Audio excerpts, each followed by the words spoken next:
Good evening, America. A startling chain of events have transpired regarding one of America's most trusted retailers. California state representatives have recently claimed Sears, Roebuck & Co. for violating the state's Auto Repair Act.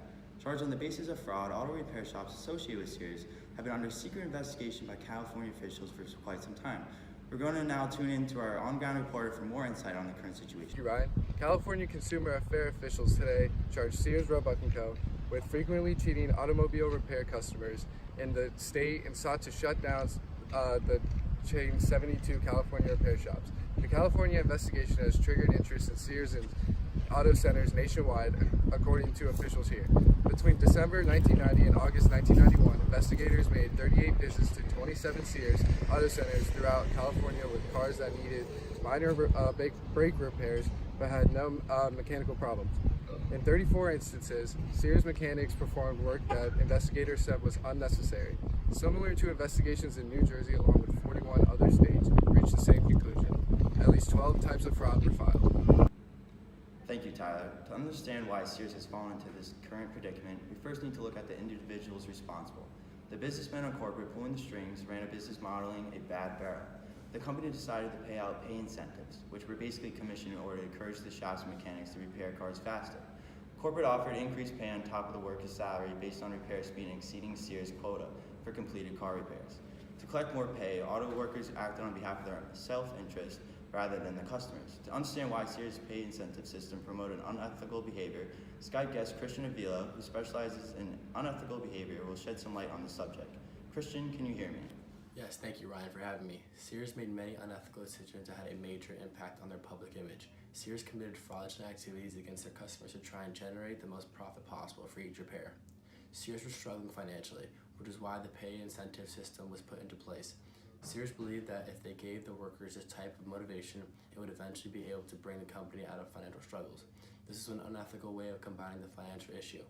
We need to remember the fault isn't all on corporate.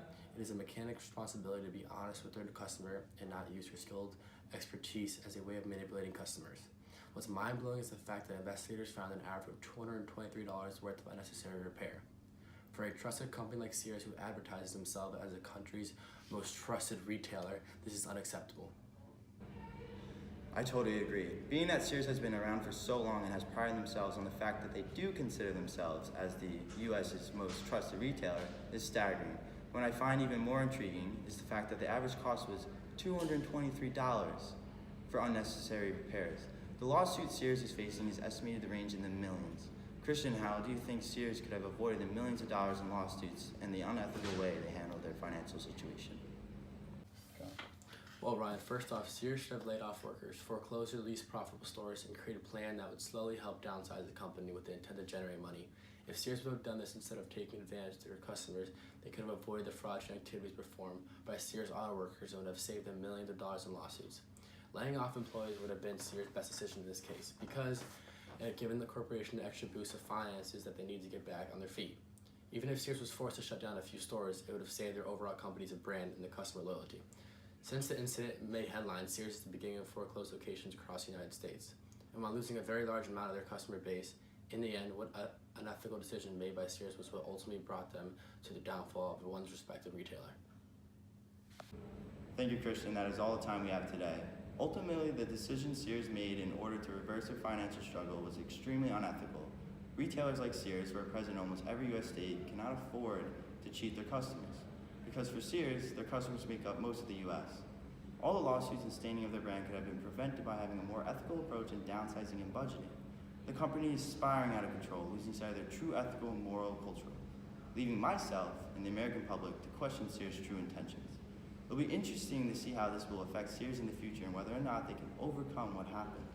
Thankfully, Sears was caught and is facing punishment for their actions, and hopefully other retailers will pay notice to Sears to prevent any further fraud on customers in the U.S.